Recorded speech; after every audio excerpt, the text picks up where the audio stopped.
welcome to our first ever coaching session. I'm Emmalou Penrod, and I'm going to be talking about emotions and how you can use them to reach your goal. Now, this is a coaching session, so I'm expecting cooperation. If you don't have right there handy paper and something to write, take a minute to grab them, because I'm going to ask you to write some things down. And the more you participate in this session, I promise, the more you participate, the more you'll get out of it, the more benefit you'll derive, the more you can apply it in your own life. So, okay, I'm ready to go. I got pen and paper, Emmalou. I'm ready to go. All right, Bruce. Thank you. Appreciate that. So, to customize this to participants, I'd like to hear about who's on the call, what your background is. I'm assuming that most of us are coming here with a business background more than a family background. Is that safe to say, Bruce? I think we probably get a little bit of both, Emmalou, as it grows, but certainly, again, both life and business are two of the platforms or two of the pillars, I'll say, that we're building the platform on. I would typically agree with you in the beginning. It's probably going to be more business owners, but in time, I could see it being, I'll say, everyday folks as well, too, from households. All right. Well, I like that. I'm going to use both examples. Okay. Now, I want you to picture this. I want to see yourself moving relentlessly towards your goals. Nothing stops you. You may at times be uncomfortable, but you are unstoppable. And you're able to move. You have your eye on the goals. You're able to keep moving towards them, and no emotion gets in your way or blocks you. That's what we're going to end up with. We're going to go through 3 steps you can follow to use any emotion you get to move you towards reaching your goals. And before we get into those 3 steps, we need to spend a little time talking about goals. Of course, we have them. Do you have them written down? Yes, I do. All right. Do you have both long-term and short-term goals? Yes, I do. Yep. That is excellent. We really want to be clear on our goals. And I like to have goals for a 12-week period, goals for the week, and then what I call my big 3, the 3 most important things I need to accomplish for the day. And always have them out where I can see them. I'm checking on them. I'm making sure I'm moving towards my goals. Now that's critical, and we're going to tie into that quite a bit. Okay, wonderful. Looking forward to it. All right. Then, okay.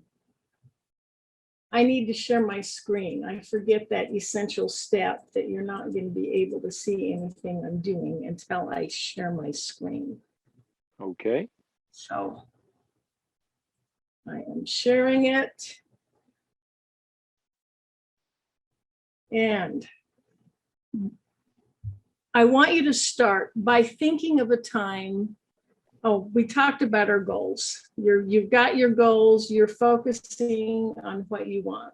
Mm-hmm. Next, I want you to think of a time when you were hijacked by your emotions. You fully intended to arrive at that appointment feeling calm and confident, and traffic was rotten. Some jerk pulled in front of you on the freeway, and you were anything but calm and confident when you got there.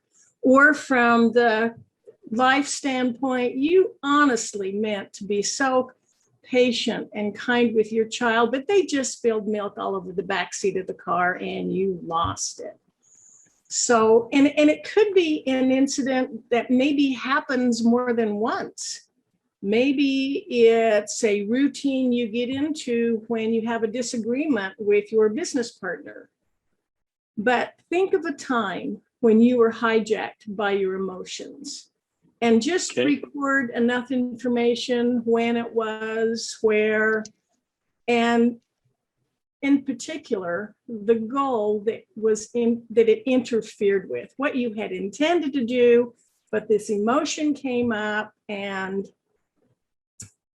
okay, have you got your? I do. All right. I do. Just get a couple minutes to finish that, be clear on that. Okay. And the first step is to identify the emotion you felt. Now, we all know that when someone asks, how are you? That usually the best answer is doing great. It isn't always wise to share what's on your mind in all cases, but don't ever do this to yourself. Don't ever refuse to accept that there's an emotion you're feeling. There are some that, let's say, are not as popular. You know, when I was much younger, I really wished I could somehow have my emotions surgically removed, because I felt like they just got in the way. They just got me in trouble. Okay. And I felt like they were good emotions, like happiness, love. We want those. But then there were bad emotions like anger or fear. And who wanted to admit that they were feeling that? Right. But you've got to be honest with yourself. Go ahead and identify the emotion you felt in that case. Be aware that sometimes anger is actually a secondary emotion. I'll give you an example. I met a much younger, much more physically fit and attractive woman that I wanted to network and work with. And I find she irritates me. I just feel angry. And when I start to analyze that anger, I realize that anger is hiding insecurity. I'm comparing myself to her and I'm feeling like, oh man, she makes me look old and fat and unattractive.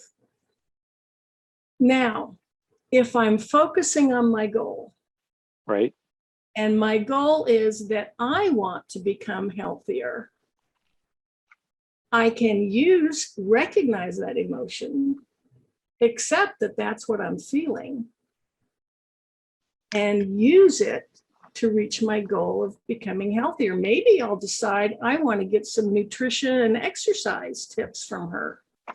Maybe I want to do a workout session with her. But start by identifying that emotion. Okay? That's step one. You got the emotion identified? Yeah, I do. All right. Now, the next step is to use it. Now, emotions are just energy in motion, and energy can be used for a variety of purposes. You can use electricity to wash your clothes, dry your hair, shave your face. You can use electricity to run the computer. So emotions work the same way. Interesting. They can, for example, if you have that presentation you're going to do next week, that appointment with that very important potential client, that fear can motivate you to put some more time into preparation. Make sure you are rehearsed, you are ready, and you're prepared.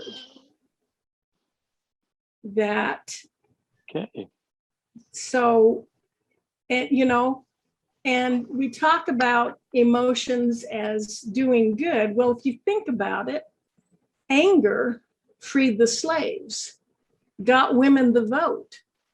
Anger motivates you to take action, to do something now. Maybe you've become frustrated with your poor marketing results, and maybe that frustration and anger motivate you. I'm going to hire a coach. I'm going to get more training on marketing. So be aware that even those supposedly negative emotions, if used properly, can move you to take action, do what you need to do. Fear actually can save your life when your life is in actual danger. Now, the problem is in our modern life, we normally don't have to run from a wild animal that wants to eat us. Yeah. Usually our fear is perceived. But when you acknowledge the emotion, know it for what it is, and then use it. If you're feeling, just like we said, use it to prepare. Okay. Now, and I have another question for you before we leave this area. Where do emotions come from? I would say emotions come from the mind, is what I would say. You know, you are a step ahead of most people, Bruce, because most people will feel like they came from nowhere, just all of a sudden. Or we say, he made me angry. All of a sudden, you know, we feel like other people control our emotions. They just came out of nowhere. Yeah, we do hear that a lot. You made me angry, or you did this, or you did that, or you made me feel this way. Okay. Yeah. And it's cop out. It does come from our mind. It's right. Our thoughts. Our thoughts create our emotions. Okay. Let me give you an example. Please. Suppose you've got a team member. They've just been given this time-sensitive assignment. You're following up to see how they're doing. You step into their cubicle, and he's just sitting there staring at the wall. He hasn't done it. He hasn't even started it. What is your thought likely to be? What the heck you doing? Okay. All right. Yeah. Hey, what the heck you doing? Get going. You're ready to motivate him to take action. Yeah. Okay. Now, what if you knew also, as you stepped into his cubicle, that his wife had just been diagnosed with terminal cancer? What might your thought be then? Very, very different than the one I just said. Very different than the one I just said. And how can I support you? And what do you need from me right now? Exactly. And that first thought generated an emotion of frustration, annoyance, anger. But what emotions did that second thought generate? Compassion, empathy, love, sorrow. Yeah. So as you're figuring out how to use this emotion, remember that you can change it with a simple thought. Maybe that driver who just cut you off on the freeway was rushing to a hospital with an emergency situation. Maybe your awkward coworker who just can't seem to get anything right is going through some struggle that, you know, maybe he's doing the best he can.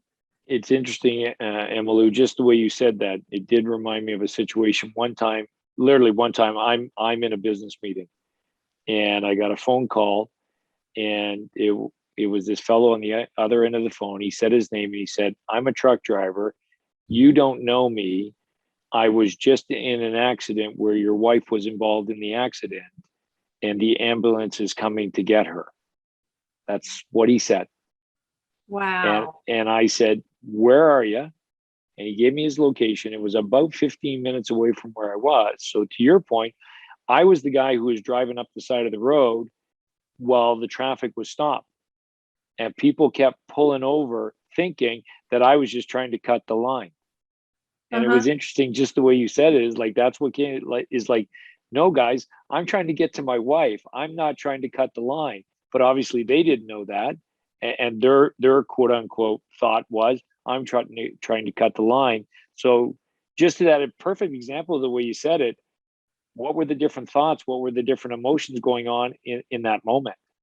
Yeah. Oh yeah, no, that just brought it back to me. Yeah. Yep. Yeah. Yeah. We really don't know what No, we someone don't else know. is going through.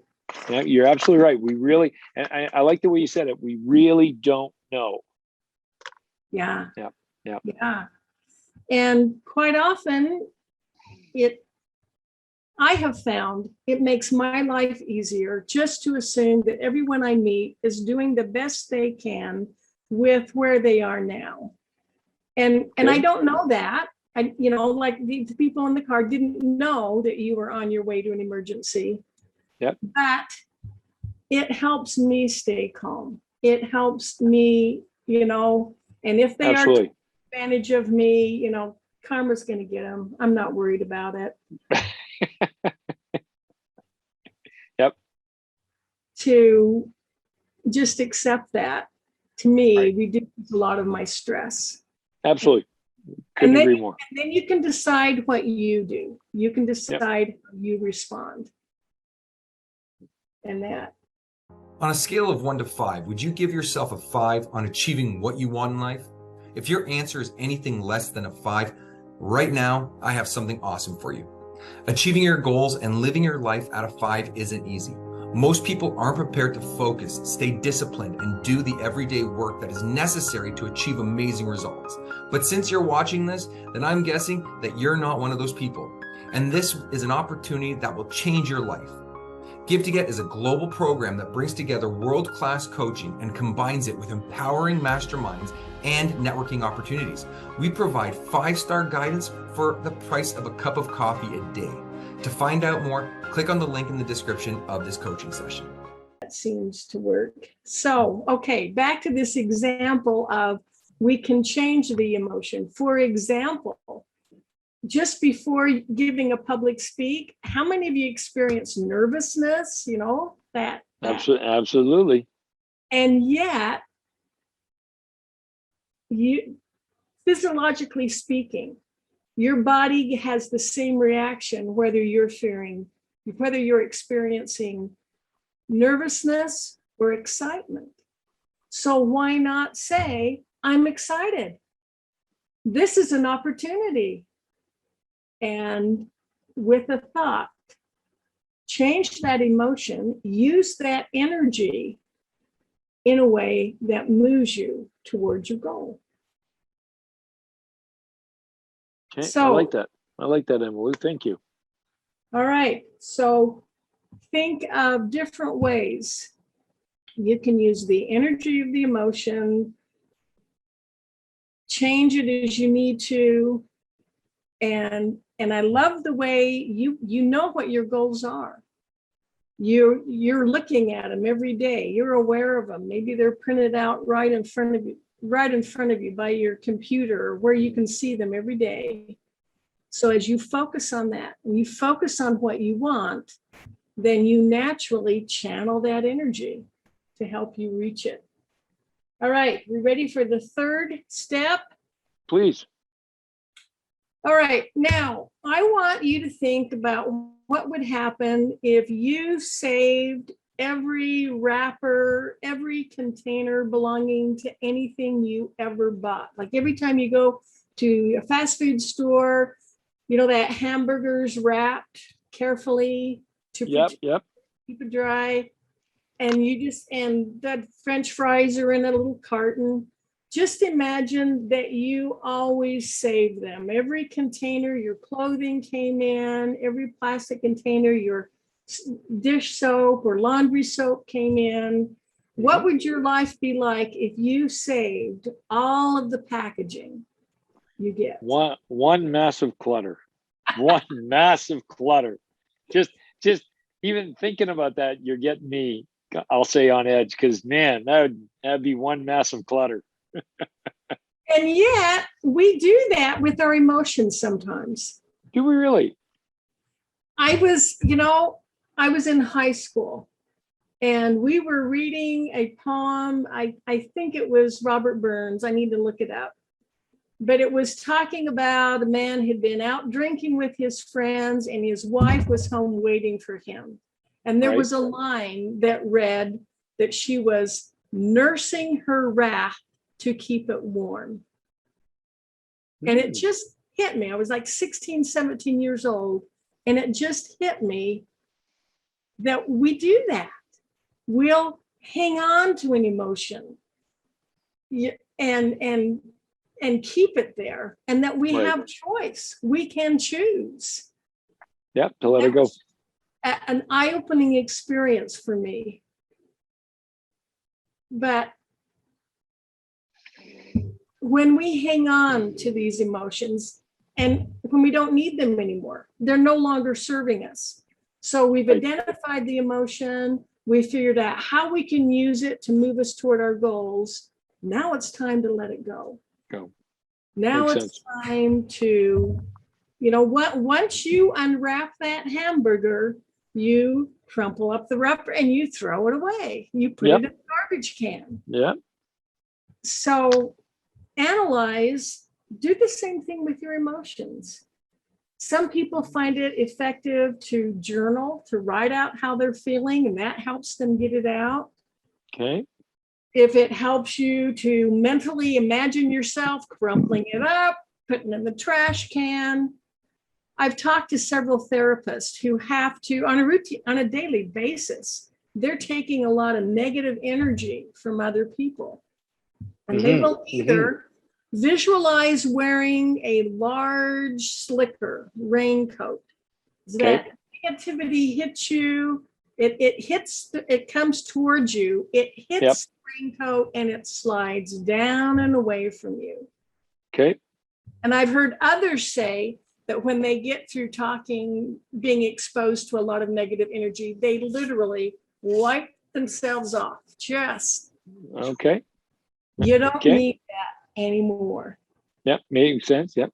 Yeah. You got angry about the situation at work. You analyzed, this is the action I need to take. These are the steps I can take to improve the situation. You've taken the steps. Now, do you need the anger anymore? No, let it go. No, let it go. Let it go. You did what you needed to do. Interesting. Yeah, yeah. And just knowing how to get rid of emotions and recognizing that they are a choice. Have you ever heard that happiness is a choice? Absolutely. Do you believe it? Absolutely. I do too. I do too. Think of your natural state. This is the state, your emotional state, the majority, 80 to 90% of the time. And what emotions would you choose for that natural state? I would choose happiness. What's another one? Yep. It's funny you say that, because I do have a saying that I say to myself every day, and that is, again, much like we're talking about, life is 10% what happens and 90% how I choose to respond to it. Live life being, and then I go say, live life being happy, honest, humble, grateful, and strong. That's literally what I say to myself every day. Okay, then that's your natural state. Yep. You can choose. I like to add in loving. Okay. Loving and giving, but I love that you said happy, honest, humble, grateful, and strong. Those are excellent. Those are excellent. So choose that natural state. This is the state you're going to be in the majority of the time. Life happens. Things will come at you. And it may take you temporarily out of your natural state. This is when you go through this 3-step process. You identify, what is the emotion? How can I use it or change it to keep me moving towards my goals, to get back in my natural state? And then letting go of that negativity. That's a big aha moment for me. Because, you asked me to think about a situation where, quote unquote, something got in the way and quote unquote, feelings got hijacked. Mhm. Again, thought about a situation where I'll say I was rushing to get to a situation again towards my goals. I ran into, I'll say, a little shop to pick some things up for my wife. And when I did that, there was no car in the parking lot except my car. And when I came running out to get in my car and back out to go to where I needed to go, somebody had pulled in, but I didn't see it. I didn't see it. I didn't think there was a car there. So I backed up right into this other vehicle. And so the emotions, to your point, were very much one, frustration, and two, I'll say, a feeling of stupidity or thought of stupidity. And to your point, I use the emotion, but I use the emotion just to pull me down. This is the first time where I'm really hearing you, like, take that same emotion, but use the energy from it into quote unquote a better use of the energy. That was interesting to hear how you had walked us through that, Emmalou. Yeah, once you understand emotions are energy in motion, you can choose them and you can use that energy if we're focused on our goals. And I'm sure there'll be other coaching sessions and keynotes on goals, how to do that effectively. That's a huge part of moving. But I really like the way you said it. Like, all a feeling is just energy in motion. That's all it is. Okay, so then I have a choice as to how do I direct that energy? How do I use that energy? That's very interesting.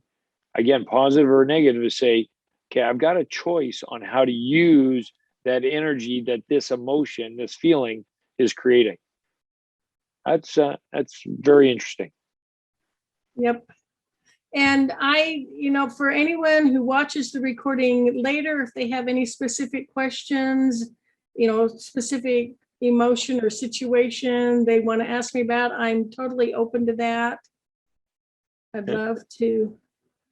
But I know we can do this, just as we can choose that we want to be successful in business and in life. Yeah, absolutely. Because even putting myself back into that situation now, again, I use the energy, the emotion of the energy, to really, I'll say, beat myself up and drag me down. Knowing this now, it would have been very easy to take that same energy from the frustration and turn it into a more positive or a better outcome of that energy. And Yeah. then to your point, let it go when it's done. And you brought up an interesting point. You talked about beating yourself up.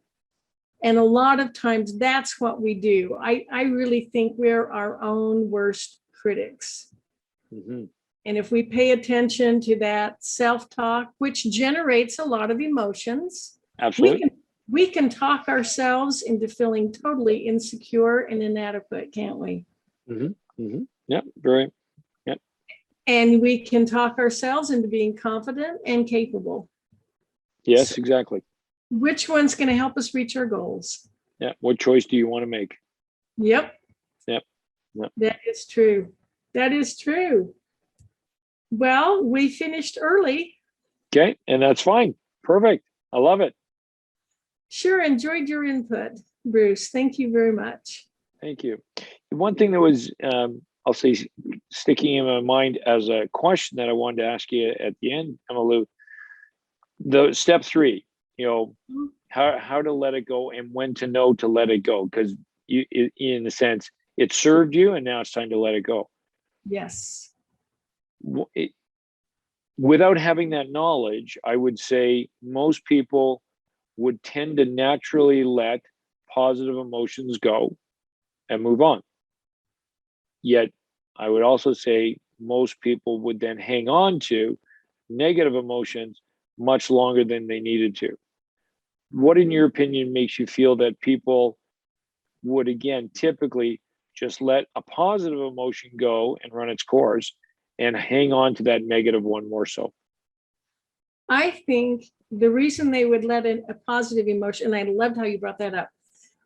I think we tend to let positive emotions go because we underestimate ourselves.